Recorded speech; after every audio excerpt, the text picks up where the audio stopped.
So what do I do with rabbits that I don't keep in my breeding program?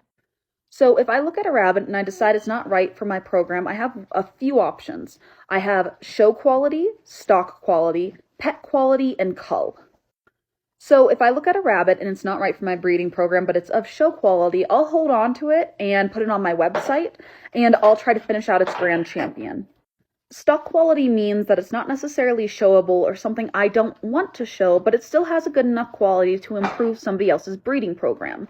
This could mean that its pattern is a bit off, or maybe it's a little long in the shoulder, or maybe I don't like the look of its ears or its face or something.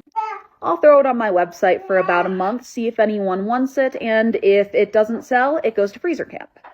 Next option is pet quality. I honestly don't sell very many pets within a year. The past year I had 3 pet sales, and that's it.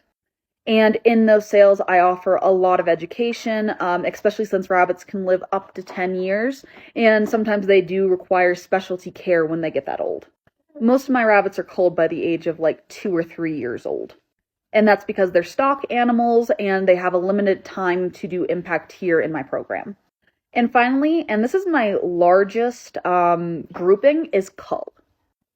If it's not fitting my breeding program, I don't think that they're going to do well at somebody else's farm. They're just going to go to freezer camp. And that's because I don't want to sell bad stock to anyone. And I would rather put it towards our sustainability than tarnishing my reputation to fellow breeders in the area. Especially since I deal with a lot of 4-H kids and FFA kids. I want to make sure that they do the best that they can at show and that they are guaranteed a good product that will do well for them. Day 7 of weighing litter ID Alpha X2. 1 pound 5.1 ounces. These guys are starting to get too big for their containers, so I had to take out the cloth. I hope that chin and broken chin baby are girls. So let's talk about the rhetoric from the pet community of things like this, right? This is actually a fallacy. And I think in a lot of ways it's going to take the pet community and people who necessarily aren't doing this with their pets, and it's going to make them feel some kind of way, like they're not properly taking care of their rabbit, which in a lot of cases isn't true. Rabbits don't need a couple of hours to run around every day. And if you can do that, that's perfectly fine and dandy, but to be honest, they don't need that. They're prey animals. They prefer to be holed up in a den or a cave and just eat all day. Rabbits are prone to heart attacks, scares, jumping, falling, and breaking legs. Like, I get this is coming from a good place, but it's not the best thing to be telling people. Not to mention that free-ranging a bunny in your house is extremely dangerous for the bunny. They can eat a multitude of things, they can get into cords, they can chew on outlets, they can get really sick from eating things they aren't supposed to, because realistically, who's actually watching their bunny constantly when they're letting them free range? So don't spread this around. Honestly, just don't. It's a bad look. So I'm new to silver foxes, and we actually just had a litter this last week. But I'm not sure how late I'm going to be comfortable breeding them just because it's a new breed. Now, when it comes to my Rexes and mini Rexes, I breed them all year round. I normally give them a month to 3 months in between litters, depending on how old they are, how they produce, what kind of mothers they are. But also keep in mind, I live in the mountains and it doesn't get very hot. I would rather breed through fall, winter, and spring and take a break in summer if we lived somewhere like California or Florida. If the temperatures are regularly getting over 80 degrees, I normally don't breed. That's because it's hard on the mother, and a lot of times your bucks can go sterile. But it's kind of up to you and the climate you're in whether or not you want to breed your does all year round. My tips for the best success for breeding your rabbits.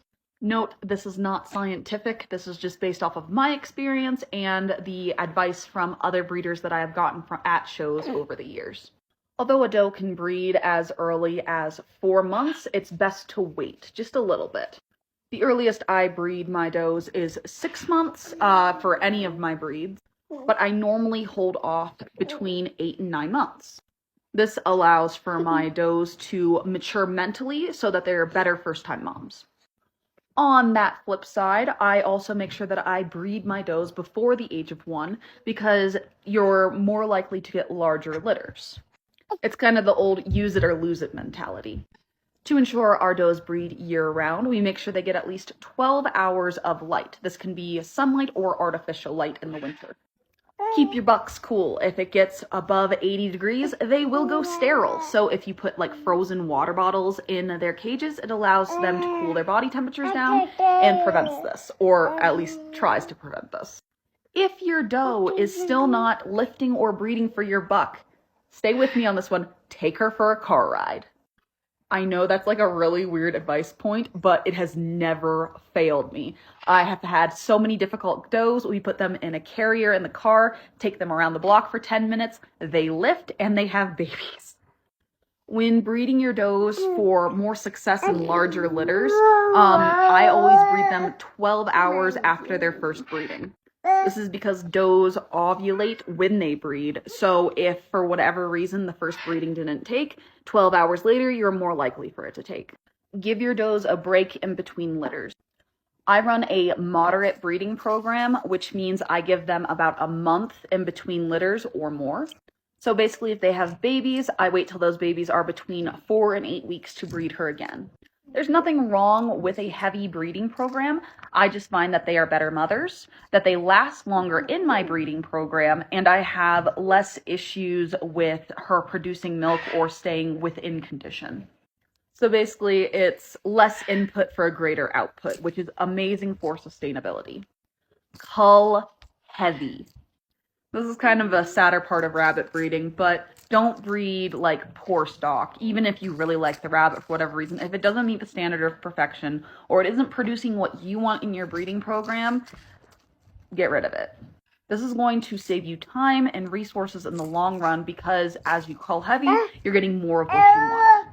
And finally, make sure you have good record keeping. Write everything down, keep records. I use Everbreed, I love it, but I also have an Excel sheet and I write things down just to make sure all of my notes are straight.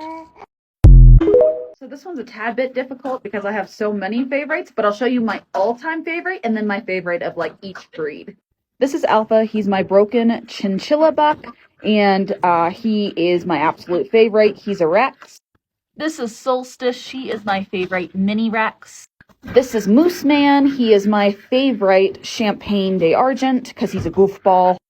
This is Vanessa, she's a silver fox, and she is my favorite of them. But Stormy is a very close second in my silver foxes because she's just so chonka. So yeah, I have a few. Day 8 weighing litter ID Alpha X2. 1 pound 5.6 ounces. I am going to reweigh them tonight because they haven't gone up in weight since yesterday. Hopefully this is a fluke. So on my farm, I find raising rabbits to be extremely sustainable. Rabbits don't eat very much. All I have to do is sell 1 kit out of every litter, and that covers my feed costs for a month. I normally sell 2 to 3 kits out of every litter, so that covers my feed costs for quite a while. Especially if I'm selling one of my more expensive breeds compared to my Rex breeds. And if I don't sell a single kit out of that litter and I cull all of them, if I were to sell their pelts at the farmer's market, that covers my feed costs again there for a month. So from that standpoint, it's extremely sustainable. It pays for itself. But I found rabbit to be sustainable from a standpoint of it's the only animal that I have raised to where it consistently produces and provides enough meat to where if we wanted to, we didn't need to go to the grocery store for any kind of meat.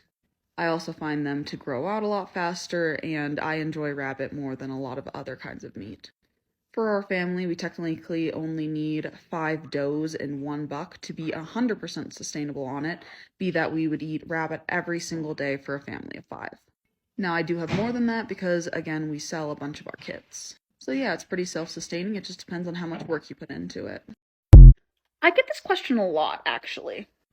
And the simple answer is no. And the reason behind that is I know what these rabbits are for and where they're going. Now, that's just for my run-of-the-mill normal stock. I do get semi-attached to a few of them that I've had in the barn for a while. I get used to their faces. I love playing with them. But again, at the end of the day, I know that they're going to end up on my table, just like any chicken would, just like any cow or pig would. Now, if I could end up selling that animal before it ends up on my table, then great. That's less of an emotional and mental load off of myself. But odds are that's not going to happen, and I have to tell myself that's not going to happen. The first time is the hardest time when it comes to culling your animals. After that, it still kind of hurts you somewhere, but you just kind of get used to it because it's the process of life. And if you stop feeling something for these animals that you're raising for meat, then maybe it's time to take a step back and relax. Because at the end of the day, these are living creatures we are raising. It's about respect in the end. We give these animals a great life so that they only have one bad day. So anyone watching my Alpha X2 series on bunny weighing knows that I'm not very happy with these guys' weight gain. So I'm going to start marking them out early and separating them into singular weights so I can start keeping track of who needs to gain more weight. So I'm going to take a video of that so y'all can watch it, but I am also going to put out a video later on how I make baby bunny milk because I am going to start supplementing these guys once a day to see if I can get them to gain weight faster. These guys are also going to need names, so I would love to hear your naming ideas down in the comments, be it for each and every bunny, or if you have a naming series. Chin, 3.5 ounces. Black, 3.2 ounces. Broken black with a teal mark, 3.3 ounces. Broken black with a blue mark, 3 ounces. Broken black no mark, 3.2 ounces. Broken chocolate with a teal mark, 3.7 ounces. And I'm not sure what this guy is other than some color of a goody, so we're just going to call him a broken brown for now. 3.4 ounces. Now it's time to get some milk into these babies. So first thing I'm going to say is that I'm not a vet. This is just the concoction we use when it comes to bottle babies with bunnies. I'll take 1 scoop of kitten milk, which I'm having trouble getting out of the container right here, and I'll mix it with 3 of those little scoopers full of water. I mix it all together so it's nice and smooth, and then I put in one of these probiotic tablets. I crush it up and throw it in there.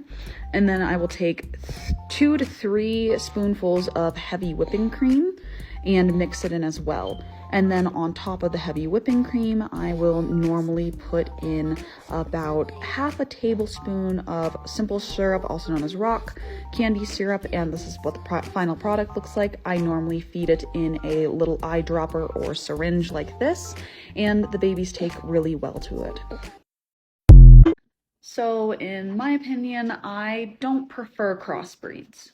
And that is because I do a lot of shows and I have cages that are full of animals that I find to be more beneficial. Now, that's not to say that somebody else in their program wouldn't benefit from having crossbreeds. I would stay away from a lot of giant crosses though. With giants, their bones develop faster than their meat at first, so the meat to bone ratio is not the best.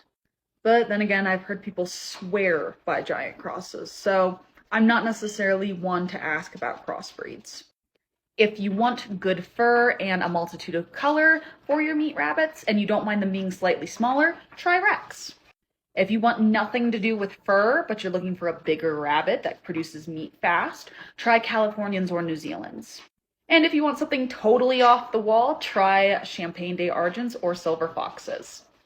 Whatever you decide, just understand that you will have a limited amount of space and you need to have an idea of what you want as an end goal in order to do certain things in your breeding program. So not really sure of the meaning behind your comment, but it does give me a great caveat into something.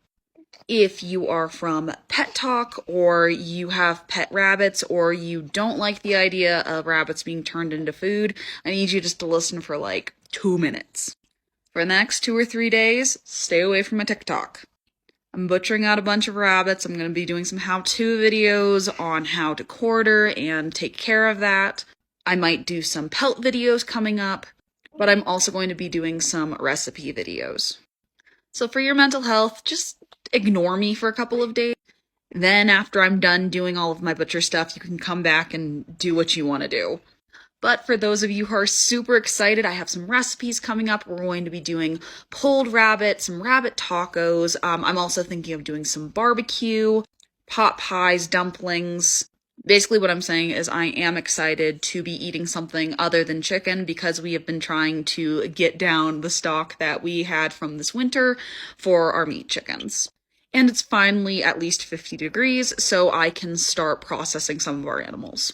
And then also, if you are interested in a more in-depth video on butchering rabbits, we'll be putting one up on our YouTube either Sunday or Tuesday, because TikTok doesn't like my nitty-gritty butchering videos. But if you're from Pet Talk and you don't like my videos and you are this far, I am asking you, for your own mental health, just go down to the little button down here that basically says, I don't want to see any of these videos anymore, or I'm not interested in these videos anymore, and click them. Because no matter what you say, you're not going to change my mind and how I live my life, and you're just going to be ticking yourself off in the end. And really, is it worth that when all you want to do is look at some cute videos online of, like, cute and fluffy animals? Alright, so it's butcher day. I just got done feeding the animals, marking out, making sure we had the right ones we're going to butcher out today. Now I'm going to check all of my equipment to make sure that we are ready to go this afternoon and that we have everything so we can properly butcher everything. So when I'm butchering, I always like to have kitchen shears, a big knife, a cleaver, a small knife, and then I like my little boot knife because sometimes I switch it out for my small knife. I also like having a terry cloth to wipe my hands on, appropriate storage bags, so I need to go pick some up. I just need an example because I normally use the larger ones or the vacuum sealed ones. And I had to make sure that my food dehydrator is up and running because we do take the rabbit ears and we turn them into dog treats. I also have 2 5-gallon buckets for organs and clean carcasses, and then I also have baler's twine. What you like to have in your butcher's kit is going to be completely up to you, and it is going to change depending on your preferences over time. Alright, just got done at the grocery store, picking up everything for the meals. It's almost 50 degrees outside, so we're gonna get started with the butchering soon. With that being said, I am not driving, I am at a standstill, so no worrying about that, TikTok. But to the question at hand. We do feed up until the point they are butchered. This is only true, though, for my rabbits. Any other animals we butcher on the farm, we do fast them. The reason we just continue to feed and water our rabbits like normal is because rabbits have a very finicky digestive system, and it's just easier to butcher them out with a full gut and a full bladder than to worry about them getting sick on butcher day. Not saying that's the way you should do it, that's just the way I do it, because I have a couple of very finicky rabbits that would just love to throw a hissy fit on the day that I am ready to butcher them. Plus, it keeps the rabbits in a routine so that nothing is like amiss, it doesn't stress them out, everything's just as normal. And with the way I do butcher, pulling out all the internal organs, it's really not a problem like busting anything. You just gotta be careful when cutting into the stomach muscle when you are butchering.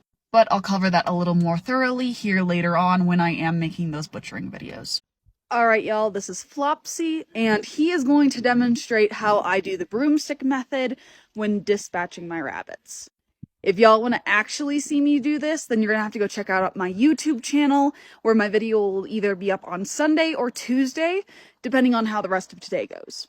Now, in the broomstick method, you're going to place your rabbit on the ground like so, and you're going to take something with a sturdy wooden handle, such as a broomstick, or in this case, a rake, and you're going to place it down on the animal's neck like so.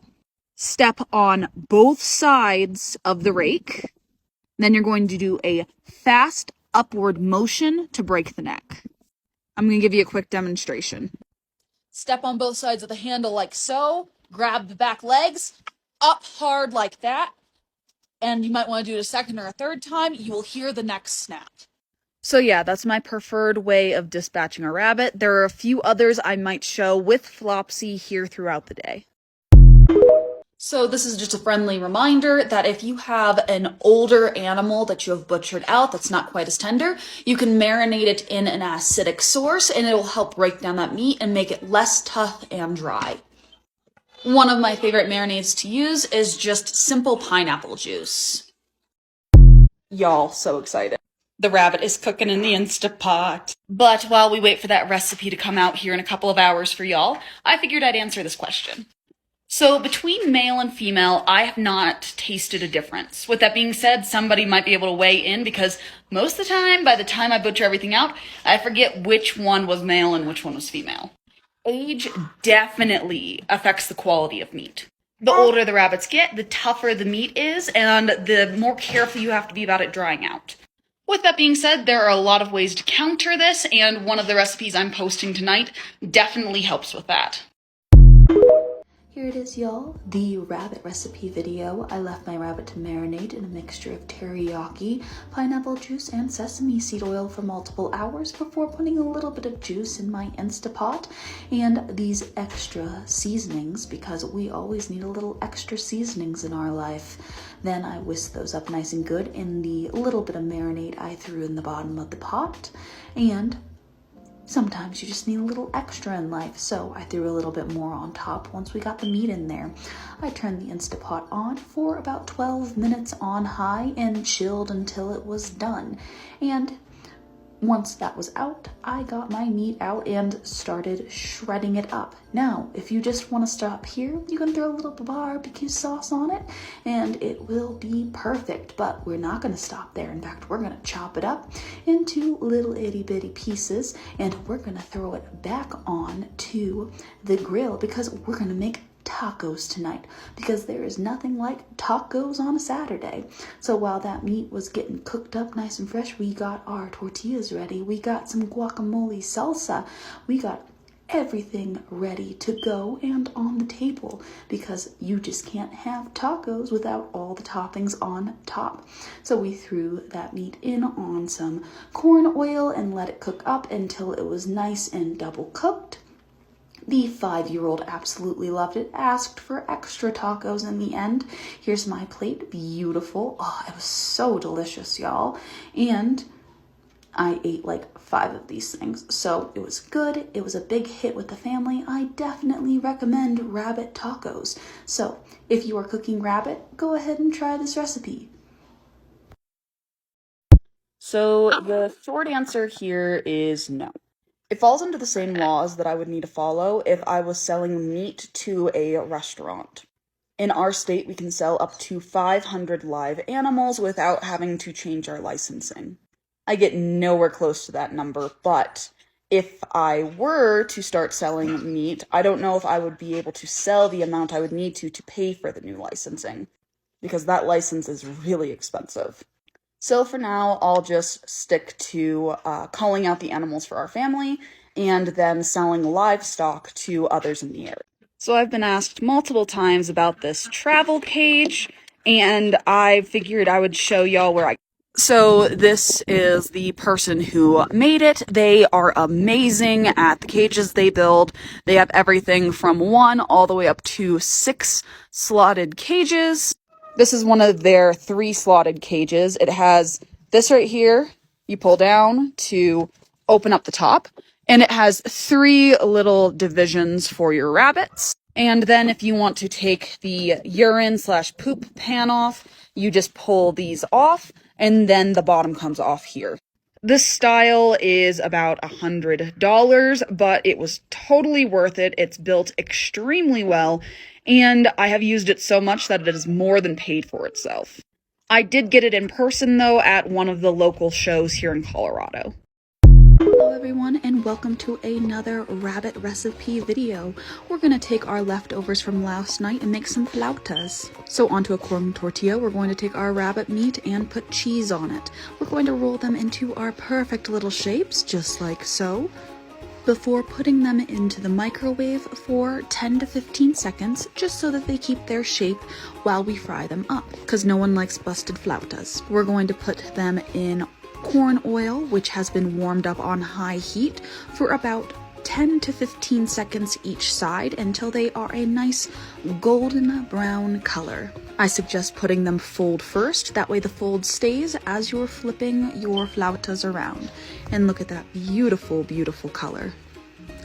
Once these guys are all cooked up into your oil, you are going to throw them on a plate and put your favorite toppings on top of them. These things are delicious and 5-year-old approved, as you can see there. I also took a nice big bite, delicious on its own, or you can dip them in a little consomme. Either way you enjoy your flautas, they are great for using leftovers, be it rabbit or any other kind of meat. Delicious. So how do we ID babies at this age? Sometimes it's simple in the case of this little chinchilla baby or that solid black baby, in that there's only one of them in the entire litter. If I have multiple of a color in a litter, I do that right there. It's just a little bit of nail polish on the back so that I can identify them. These guys are getting a little older and a little more feisty, but if you can see right there, I have a broken black with a blue mark. So first off, I want to say that I think 10 females and 3 males is more than enough for 4 people to sustain them if y'all wanted to eat rabbit every single day. So for my breeding program, I will breed multiple does at a time just in case one of my rabbits decides that she's not going to take care of a litter. So I will breed those does, they'll have their babies 30 days later, and a lot of times I'll wait for those kits to be between 6 and 8 weeks before I breed that doe again. That way I can ensure that she is in a proper body condition and that she does have some downtime in between her litters. Now I do stagger my does. So I will breed 2 or 3 of them, and then 2 to 3 weeks later, I'll breed another set. That way I am continuously having new litters. That way we are always having a backfill for our program. This backfill provides us with all of our meat and our sales and continues to give us what we need in a sequential sequence. No, but there's some caveats. When it comes to showing a rabbit, it is best to have a pedigree on hand. Not only to prove the rabbit's lineage, of course, but if you want to register that rabbit or have a grand champion, that rabbit needs to be pedigreed. And not like partially pedigreed. We're talking fully pedigreed, everything filled in all the way back. You're going to have the kit, the parents, the grandparents, and the great-grandparents. Everything from the name, the ID, the sex, the color, the name, and the weight of those animals. Because otherwise you can't register them with the ARBA. It'll just save you a lot of headache and hassle down the road if you are looking at show animals. So again, you don't necessarily need it, but you do want it. So yes, I do keep a lot of information, but I don't necessarily use a notebook. I have a spreadsheet, and then I use an app called Everbreed. And I keep track of everything. It keeps track of my breeding cycles, who is the parent of who or the sibling of who, if I want to line breed, how much I'm line breeding into a line, the colors I think are going to be thrown because of the genetic sequencing. I also keep notes on how large previous litters were, how many survived of that litter, how well a mother did with the litter. I keep track of all kinds of things. And if you want a good, cheap app, it does cost some money. I would look into Everbreed. If not, Spreadsheet or Excel, you can get the free version, and that works, but it's a whole lot more work because you don't have anything set up and you have to do it by scratch. I do, though, on my website have a document of my spreadsheets. If you go in through my YouTube channel, if you want to try that, at least then you wouldn't have to start off from square zero. So I've been asked quite a few times what we feed our rabbits, and it's these 2 bags. The Mana Pro formula and the Mana Pro Grow formula. To be honest, we just kind of mix these ones together in our gray bucket, and we feed a 1/4 cup of feed per pound of body weight, and then split that into 2 feedings. Although I do prefer feeding the green bag straight, the problem is we have a supply chain shortage, so normally they only have enough for me to buy 1 of each bag at the moment. So in order for us to keep everybody fed and happy, we mix the 2 together. We also free feed hay, so a lot of times, even though we are feeding pellet, we do have leftovers at the end of the night because we are free feeding hay. Not that anyone's complaining, they're just happy to eat. So when it comes to sexing kits, I'm going to just warn you straight off now, you're probably not going to be able to do it for much longer than a week old. Sexing takes a lot of practice and a lot of time to perfect. I've been doing this for a hot minute and I'm still not accurate before 6 weeks. Now I can start sexing them at about 4 weeks with about 50% being correct. And I will not say for sure what something is up until 8 weeks. At that point, I have about a 99% rate of being correct, unless there's something wrong, such as like a split penis, which hadn't had to deal with until very, very recently, the first time in like my 10 years of being around rabbits, and I was devastated. So that entire line is bye-bye. But anyway, I'm going on a tangent. Let me show you how you can kind of tell. I'm going to show you babies, and then I'm going to show you adults. So this little girl is about 9 weeks old. As you can see, it is a slit, almost like a taco. This is an adult female. Again, you have like that taco shape, but it's more defined. And when they're ready to breed, this is going to be more of a dark red purplish hue. This is a young buck. He's about 9 weeks old. And if you look, he has a circle, kind of looks like the end of a burrito instead of a taco. So that circle is kind of how you tell they're boys. And this is what an adult buck looks like once they've fully matured out. And then also for showing reasons, you should be able to find that they have both testicles that have dropped. So when it comes to our breeding program, we leave babies at least 8 weeks with mama. At 8 weeks, I remove all of the male babies. If she has multiple females still in the cage with her, I'll start removing them one at a time every 3 days. If she only has one female baby with her, I will wait another week before I take that female baby away from her. The reason I do it this way is so that I can monitor all of the babies and ensure that they're making a good transition from mom onto solid food. Now granted, they've been eating that solid food with mom while she's been in the cage, but sometimes that last little week can be a little scary with GI stasis. This staggering also helps mom dry out her milk, so you're less likely to have to deal with mastitis. So I was born in Ohio, so this just got me like, Ohio, yay. But when it comes to climate control, in the winter, no, we just chill.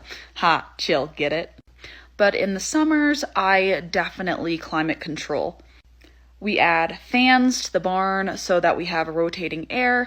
I leave iced water bottles in the bunnies' cages so that they can cuddle up to it. And then I also, every once in a while, will go out to the barn and put water on the rabbits' ears to help them cool down their body temperatures. Rabbits don't do very well in the heat, like at all. They don't like heat. They're really great in the winter, though.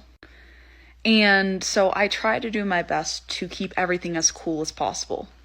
Maybe one day I'll have a barn with air conditioning and heating. That would be like totally awesome, but I already don't leave my barn very much, and I'm pretty sure that if I had temperature regulated systems, I would never leave, and I'd probably sleep in there with how much I'm already in there. So I'm guessing my husband will wait till the absolute last minute to climate control my barn.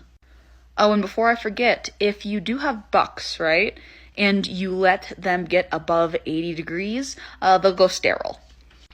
So if you do have hot climates, try to keep those guys nice and cool so that they continue producing for you. Hey y'all, I just wanted to come on here and be a little sappy and say thank y'all so very much for following and, interacting with me. We just reached 10,000K on my page, and I am so very, very grateful. I also wanted to say that, if I'm in the comments saying I want to hear your progress, I want to see your bunnies, I want to see what you're doing, I honestly mean that. I have people that are tagging me, that are duetting me, showing me their bunnies, goofing off with me. And I honestly love to see y'all's progress, and it makes my heart happy because it's one of those things that I love to see. I love to see the community that we build up around each other. I love how the comments have been, how helpful everyone is being with each other, and even if somebody isn't being helpful, how light the comments are. Y'all have just simply been amazing. And I'm also enjoying how much we're taking the piss out of each other. I'm making fun of myself a lot. So when y'all are getting up in there and we're picking on each other, it gets me happy. Especially all y'all who are going against my math skills. I know 50% is 50%, but come on, I'm horrible at math. But I just wanted to again say thank y'all so much. I am enjoying my time here on TikTok so much. And again, from the bottom of my heart, y'all have been amazing, and I hope we continue to have this community to build around us. So let's keep driving on.